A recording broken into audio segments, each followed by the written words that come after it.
Capitals Philipp Grubauer earns first win of season, against NHL's top team. It was so low it could have been mistaken for boos. The sound of Capital One Arena uniformly belting grew after every save as encouragement.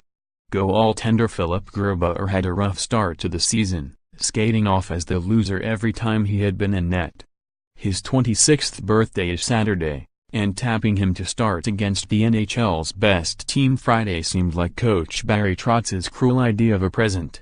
But with his father in town from Germany, Grubauer recorded his first win of the season, 3-1 over Tampa Bay, and the Capitals seemed to turn a corner of sorts. Consistency has been an issue for Washington, good wins often followed by bad losses.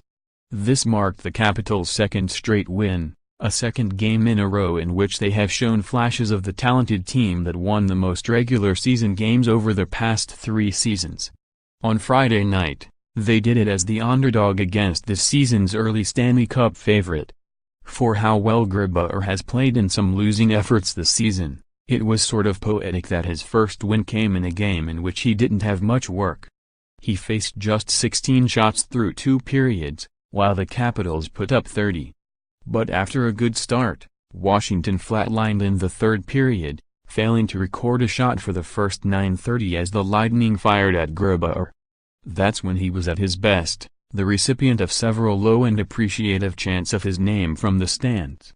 He finished with 25 saves. Grubauer typically starts the second game of back-to-back sets, when the team in front of him often is fatigued and sluggish, but Trotz said the goaltender deserved a home start, so he put Grubauer in net against the NHL best Lightning, with Braden Holtby slated to play against Toronto on Saturday.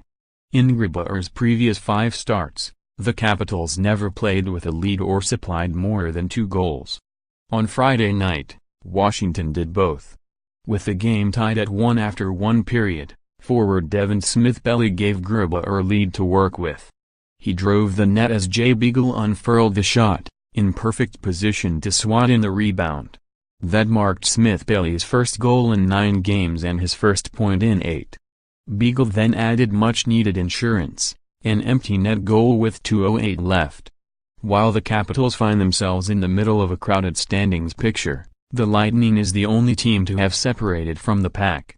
Entering Friday's game, Tampa Bay had 34 points in 21 games, 9 more than Washington in 2 fewer games.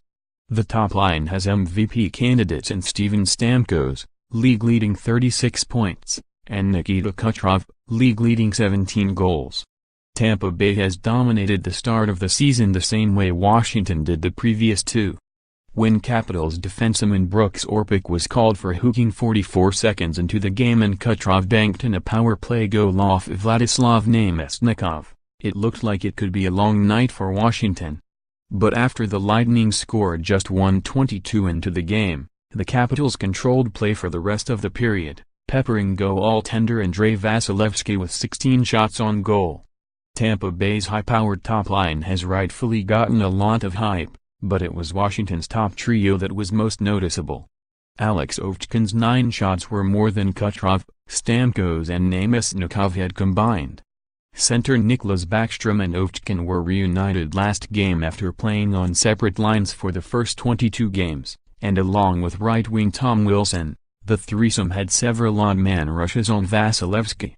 Ovechkin inexplicably passed to his line-mates on 2 of them, but on a 3-on-2 with less than 2 minutes left in the period, Backstrom drove down the center of the ice, enabling Wilson to get a pass over to Ovechkin in his left fascia off-circle office. Ovechkin's signature one-timer made it a tie game after an eventful first frame. That was the 573rd goal of Ovechkin's career, moving him into a tie with Mike Bossy for 21st on the all-time scoring list.